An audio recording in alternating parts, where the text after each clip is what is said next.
You are here with me in Anaheim, California, where I have been at VidCon, and today I'm sharing with you my VidCon experience. This was my very first VidCon. I had never been before. I wasn't quite sure what to expect, and I'll tell you a little bit about VidCon, some of the things that I didn't know before I got here, and show you some footage of being at VidCon itself.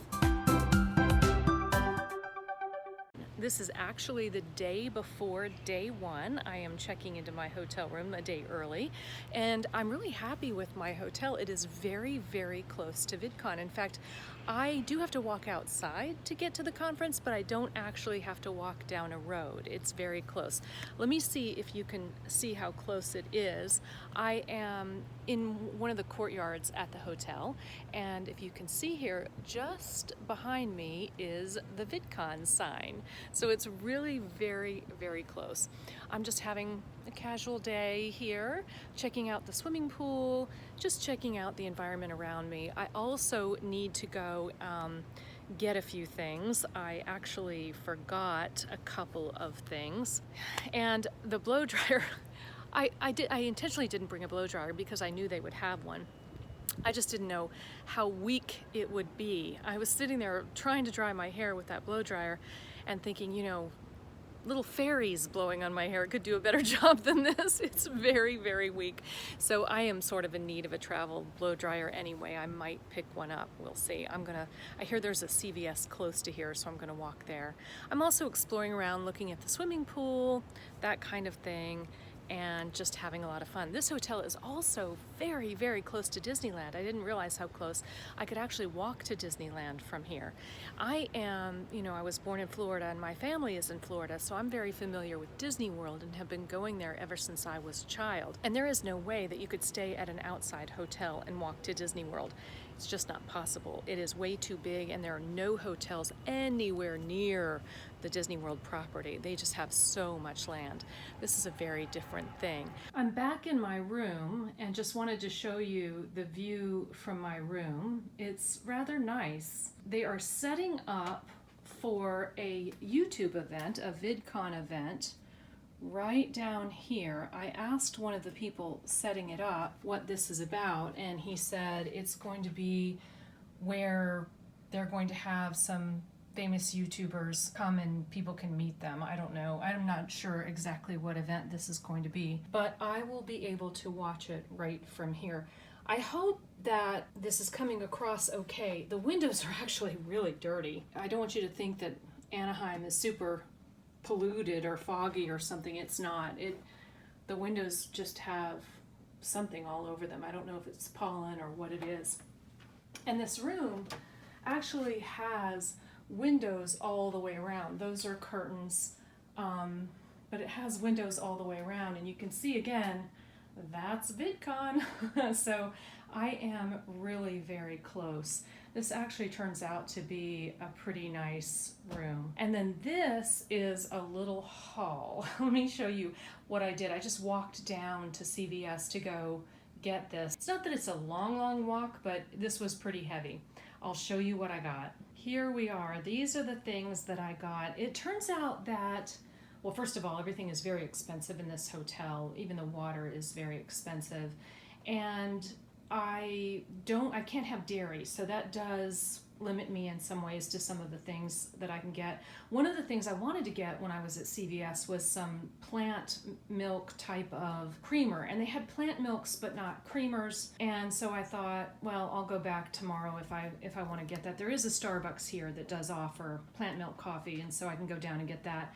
But it would be less expensive just to have the coffee here. But if you just get a plant milk, it can be kind of watery. I got a bunch of water and some pineapples, wine, good provisions there. This is a good, I like this brand of wine. It's not very expensive, with Sauvignon Blanc. And then when I go to VidCon, I don't have a clear backpack. That's something I maybe should get. I'm not allowed to take a big bag. I'm only allowed to take a very small bag, and I do want to have some food with me in case they don't have food that I can eat. And so I was actually looking for calorie-dense food that would fit into a small purse. So I got these two bars, and I got a few things here. And these are all non-dairy, and they also don't have wheat in them. And then I forgot a few things. One was Q-tips. I just needed some Q-tips. I'm actually out of those at home, so that's why I got those. I needed a cleanser. I didn't forget, I just didn't have a good one that would travel. So there's the cleanser. I did forget my base makeup, and I actually normally don't wear a heavy base makeup. I wear CC cream. It's very light, and I forgot it. So here I am. I got a couple things. I've never tried either one of these, and I have no idea what color I really am. So in both cases, I just got the lightest color, and we'll see how it works. This one is supposed to match your color somehow. And then this one is the Aegis. A lot of them say matte, and I already have dry skin, so I didn't want anything matte. We'll see how it goes, and if they don't work, I will just wear sunscreen on my face. That's fine. I don't have to wear makeup all the time. That is my little hotel room haul. This hotel room has 8 pillows. Is it just me, or is that the perfect number? So the first level badge is the community badge, and that badge gets you into the ground floor. That is where they have the big conference area, the big convention area. And I walked around that for a while. That, to me, felt a lot like a sort of a toy convention or a game convention. And I understand that toys and games are a big part of YouTube. What I didn't understand was really how geared that was going to be to children. They were having Nerf gun battles, playing with Legos, and sitting with Blue from Blue's Clues, playing with Barbie. There was a little Barbie hut, you know, that kind of thing. It was very, very geared toward children. And I'm sure there was some meeting YouTubers there too. I did happen to see the Try Guys. The Try Guys did a vlog right there in the convention center, and I was there for that. You know, normally in these podcasts, it's all about us talking to each other, but I can exclusively hear echo right now. Yeah. So this is gonna be disorienting for us and a lot of fun for you guys. So that's the first level. The second level is called the creator level.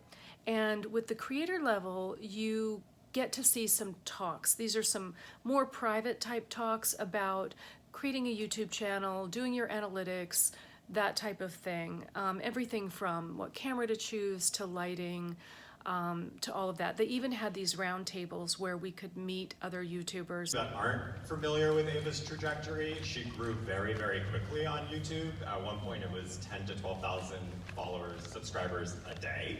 So I did meet several YouTubers there, and that was very nice. The third level is called the industry level, and that is the level that I was at. So I got to go to the other two and industry. On the ground level, you know, you're going to pay for all of your food and all of that. On the creator level, they did have a lounge. They had a place for you to relax. They had water around. They might have on the ground floor too had free water. I don't remember for sure. But on the creator level, their lounge was kind of odd. It was very dark with these little spotlights, and you could kind of go in there and meet each other, but it wasn't, to me, very conducive to meeting. Just even the lighting wasn't. And there was no food there. When you get up to the industry level, and that is where the more business people are. And this is the badge that got me into the industry level. So you go up to, you get on an escalator and you go up there. It was much quieter. It was not crowded at all. We had food pretty much all the time. We had coffee and tea, and at night sometimes we even had wine. They offered lunch. There were usually chips, a lot of Danish, that kind of thing. So there was that. So we didn't have to leave to go find food. It was right there. And we could meet with each other. There was even an app where we could find each other, and they had these tables set up with numbers on it, and you could set up to meet somebody at a table for 15 minutes. And I met a lot of great people that way. So who were the people at the industry level? There were all kinds of people. There were certainly people from YouTube. I met a lot of nice people from YouTube. What's interesting is they if you ask them for their card, they always said they didn't have it. And what I found out later is they're not allowed to give out their information. So this is one of the things about YouTube, is it's very difficult to talk to a person if you're having any kind of problem, even to email somebody. And when you meet them in person, they are not allowed to give you their information. They'll actually get fired if they give you their information. That is my understanding. There were also people there from LinkedIn and Instagram and different companies like that. In addition to people who did videography, they had production companies and some of the higher level analytics, and also a lot of people who would marry brands with YouTubers. So that was another type of business that was there, but there were all kinds of businesses there in addition to some other YouTubers, and I met a lot of very nice YouTubers, and that was where I was able to connect with them more because it wasn't so crowded and we had ample opportunity to see each other. I also found that the presentations were better on the third level in the industry area. They were more in depth. They weren't wildly in depth, but they were more in depth. They were much more informative. And certainly the discussions afterward were very good. What I think about this is, think about the number one question we always get, which is, what should we upload on IGTV? Like, let's start at the beginning. This is my favorite slide. This is a question we started asking many years ago at my previous employer that I've always loved, which is, what's the one platform for getting entertainment that you really love? So I told you when I was coming here that my goal really was meeting people, and I did do that. I met a lot of great people. And all of the sessions I missed, I can always watch online. There were some great sessions that I went to. Some of the YouTubers I met Grace from the Grace Report. She talks about reality TV. She recaps reality television. Reality television isn't something that I really watch, but I was telling her I might have to pick one and follow it just so that I can understand some of her videos and follow some of her videos. I really very much enjoyed her. And I met a guy who's a plumber. I think it's the Expert Plumber. And he was very nice. He and his wife were both very nice. And it's always nice to be around other people who are doing what you're doing, even though, you know, somebody like the Expert Plumber and I, we're not talking about the same thing in any way, but we still have a lot of the same questions, a lot of the same issues, and a lot of the same challenges. I don't really know people in Raleigh who are doing YouTube. I haven't been able to connect with them. Interestingly, I do know podcasters. I do know podcasters in Raleigh, but not YouTubers. And you know, my family, they don't get it at all. I told my father that I was going to a video convention, and because I'm doing YouTube, and he still doesn't understand this YouTube thing, and he couldn't imagine that there would be enough people interested in video or YouTube to even have a convention. I don't know what the numbers were at this convention, but certainly in the tens of thousands. It was not a small convention, and my father can't even imagine how I could get 5 people together to talk about YouTube. Overall, I did like VidCon, and I do think I will be back. There is another convention that I think I'm going to try. It is in October, and it is a smaller convention, and it's supposed to be more focused. So it is called VidSummit, and it will be in Los Angeles in October. I do think I'm going to go. One of the people that I met, actually it's this wonderful family. It was a mother and her 3 children, and they are, the children do a Disneyland channel, and I'm not sure if they're on YouTube. I have to check that out, but they are officially Disneyland's ambassadors. There's this kids club kind of thing, and that's what they do, and they were really lovely. I liked them a lot. And they were telling me about VidSummit, and that because it's smaller, you can connect with people more, and the speakers got to be more specific. So here, if they would generally talk about some of the things that you needed to do, there they would give you, a checklist of the first 25 things that you need to do. So for any given topic. And I love that idea. So I will go to that too, and then I will decide which one I will come back to next year, because I doubt that I would do both. In all the time with everybody I met, I did not meet anybody else who is uploading a video every day.